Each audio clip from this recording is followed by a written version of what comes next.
ఆప్కి అదాలత్లో Bhojpuri super star Dinesh Lal Yadav గారి మీదున్న తర్వాత ఆరోపణ. అది ఏంటంటే ఈయనొక గొప్ప ప్రేమ పూజారి.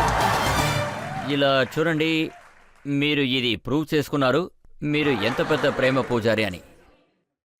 పల్లెటూళ్ళ అమ్మాయిల కోసం పాట పాడతారు. మీ ఇంటి గోడ మీద కరిష్మా కపూర్ ఫోటో ఉంది. మీరు ఫిలిం ఇండస్ట్రీకి వచ్చిన తర్వాత కూడా మీ రెప్యుటేషన్ ఇలాగే ఉంది. నన్నడిగితే ప్రేమ లేని యవ్వనం అసలు అది యవ్వనమే కాదు.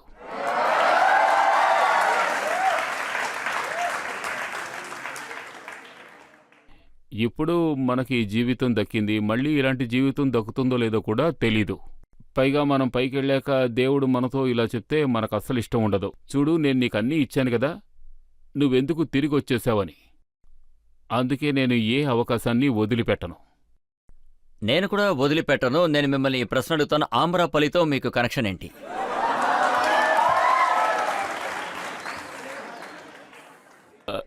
చూడండి సార్, మన ప్రేక్షకులు లేనివి కూడా ఉన్నట్టుగా చెప్తుంటారు. ఇంతకుముందు నేను పాకీజీతో సినిమా చేస్తుంటే ఎన్నో స్టేజెస్కు వెళ్తుండేవాణ్ణి. అప్పుడు ఆడియన్స్ ఏం చెప్పేవారంటే, అన్నయ్య వదిని తీసుకురండి అని. నేను ఏమిట్రా వీళ్ళు ఇలా అంటున్నారని చూసేవాణ్ణి. మీకు తెలియదేం కాదు, అందులో వాళ్ళకు సంతోషం ఉంటుందంటే మనం ఏం చేయగలం. అలాగే అమరాపాలితో సినిమా యాక్ట్ చేస్తున్నప్పుడు నేను ఆజంగఢ్కు వెళ్ళి అక్కడ ఎలక్షన్స్ ప్రచారం చేస్తున్నాను.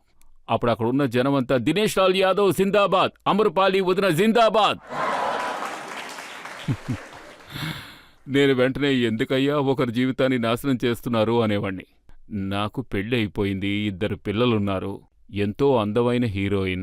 ఆవిడ పెళ్లి చేసుకోవాలనుకుంటే తనకి నచ్చిన మనిషిని తను చేసుకుంటారు, మీరెందుకు ఇబ్బంది పెడుతున్నారు, బలవంతంగా ఎందుకు వద్దని చేస్తున్నారు అనేవాణ్ణి.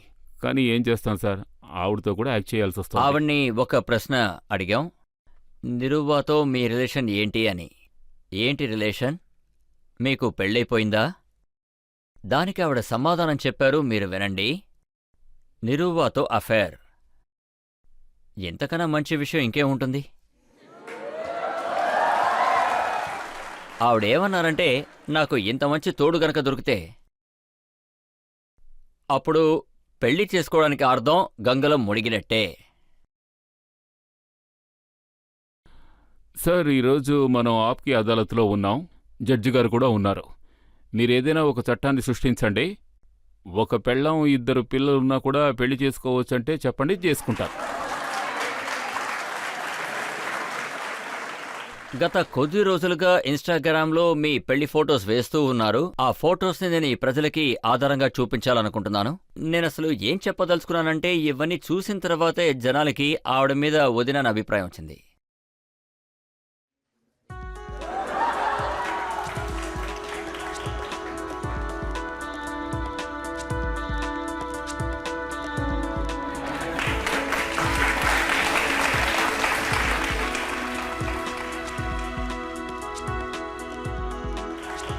గత కొద్ది రోజులుగా అమరావల్లితో మీకు పెళ్లి జరుగుతున్న ఫోటోస్ వస్తూనే ఉన్నాయి.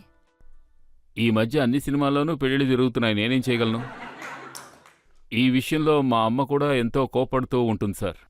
నేను మా ఊరికి వెళ్తుంటే కూడా పిలుస్తుంటారు, ఇలారా, పర్వాలేదు చెప్పండి, కాదు ఇలారా, పక్కన కూర్చోమని గట్టిగా పట్టుకునేవారు పారిపోకుండా. నాకో విషయం చెప్పు, తనతో నీకో సినిమాలో పెళ్ళి అయిపోయిందంటే ఇంకో సినిమాలో తన కోసం నువ్వెందుకు పోట్లాడుతున్నావని. ఒకసారి ఇటువైపు నుంచి రక్తం వస్తుంది, లేదా ఒకసారి ఇటువైపు గుండు తగులుతుంది, ఏదో ఒకటి జరుగుతుంది. నిన్ను చిన్నప్పటి నుంచి మేమెంతో కష్టపడి పెంచాం, ఆ విషయం తెలుసా నీకు? అమ్మా, అదంతా ఓ కథ. డూపైతే ఒకసారి పర్వాలేదు, కానీ ఎందుకు మళ్ళీ మళ్ళీ చేస్తున్నావు? సర్లేనమ్మా, క్షమించు, ఈసారి సినిమాలో పెళ్లి మాత్రం లేకుండా మిగిలినవన్నీ చేస్తాను అన్నాను.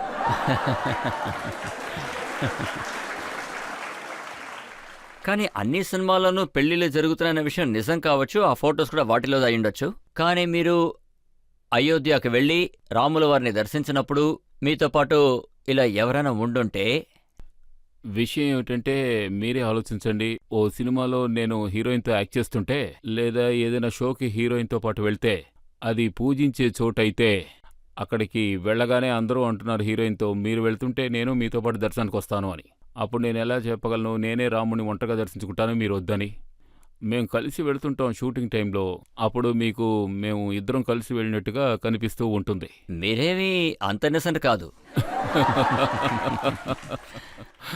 చెప్తాను. నేనొక ఇన్సిడెంట్ గురించి విన్నాను. రామ్ భద్రాచారి ఆయన ఒక సన్యాసి, ఆయన ఒక సాధు. ఆయన మీరు కలవడానికి వెళ్ళినప్పుడు ఆమ్రపల్లిని చూసి ఈవిడ మీ చెల్లెలా అని అడిగారట. ఇది నిజమేనంటారా? దానికి అయ్యయ్యో, మీరన్నారట, కాదు కాదు ఇప్పుడు నా పెళ్ళాం అయిపోయిందన్నారట. చెప్తాను. దానికో కారణం ఉంది. మేం వెళ్ళింది బాబాని దర్శించుకోవడానికి. బాబా మేం వెళ్ళిన తర్వాత, "రా నిరోహ, చల్లగా ఉండు, రా రా రా రా." నేను లోపలికి వెళ్ళగానే ఆయన కాళ్ళకు దండం పెట్టాను. అప్పుడు బాబా నాతో, "తను నీ చెల్లెలా?" అని అడిగారు.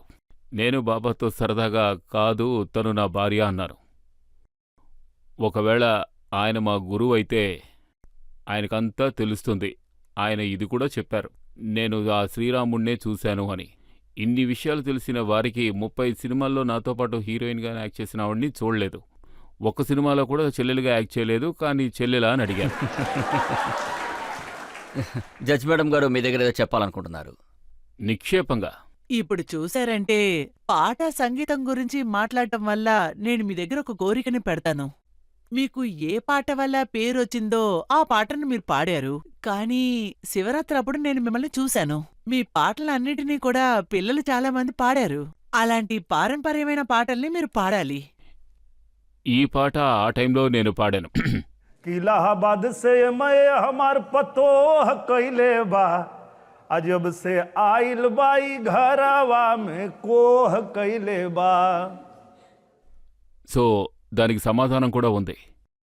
कि एही तरह पेच हमार धैले रहलू तू, उहे करेले पतोहिया जवन कैले रहलू तू। సో ఇది ఆ టైము. ఇప్పుడు నేను గ్రామానికి వెళ్ళినా కూడా సోదర సోదరీమణులను కలుస్తూ ఉంటాను, తల్లుల్ని కలుస్తూ ఉంటాను. వాళ్ళు ఇంతకు ముందు చదువుకున్న అమ్మాయి వద్దు అంటారు. అంటే వస్తే వాళ్ళు వంట చేయరు, ఏ పని చేయరు, ఇబ్బంది పెడుతుంటారు. చదువుకున్న అమ్మాయిలంటే వాళ్ళకి ఇష్టం ఉండదు. ఎవరికి ఇష్టం ఉండదు? అత్తగారులకి. ఈరోజు ఆ ప్రజల ఆలోచనలే మారిపోయాయి. మహిళా రక్షణ వచ్చింది. ఇప్పుడు వాళ్ళు ఏం చెప్తున్నారు? कि बेटा के जैसे पतोहियों के पढ़ावल जाई हो, बेटा के जैसे पतोहियों के पढ़ावल जाई हो, अब तो लोकसभा पतोहियों के लड़ावल जाई हो। ఇది క్వశ్చన్ కాదు, జడ్జి మేడం దగ్గర మా ఒక్క రిక్వెస్ట్. మాలిని మేడం గురించి మాకు అంతా తెలుసు. ఆమె భోజ్పురి ఇండస్ట్రీలో చాలా పాటల్ని పాడారు. ఛట్ పూజ జరుగుతుంది, అందుకోసం ఒక పాట పాడితే బాగుంటుంది. అద్భుతం.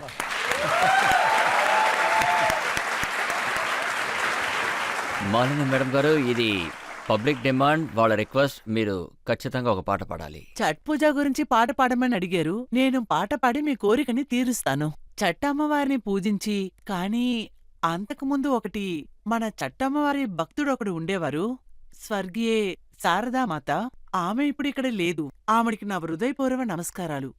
తర్వాత ఆమె ఆత్మకు శాంతి చేకూరాలి. వినండి. हरि का चही बांस के बहंगिया, बहंगी लचकत जाए, बहंगी लचकत जाए। हरि का चही बांस के बहंगिया, बहंगी लचकत जाए, बहंगी लचकत जाए। अरे होई ना बलम जी का गरिया, अरे होई ना बलम जी का गरिया, बहंगी घाटे पहुँचाए, बहंगी घाटे पहुँचाए। तू हरी जे बानी छठी मैया, अरे तू हरी जे पानी छठी मैया, बहंगी ऊन पाके जाए, बहंगी घाटे पहुँचाए, बहंगी लचिकत जाए।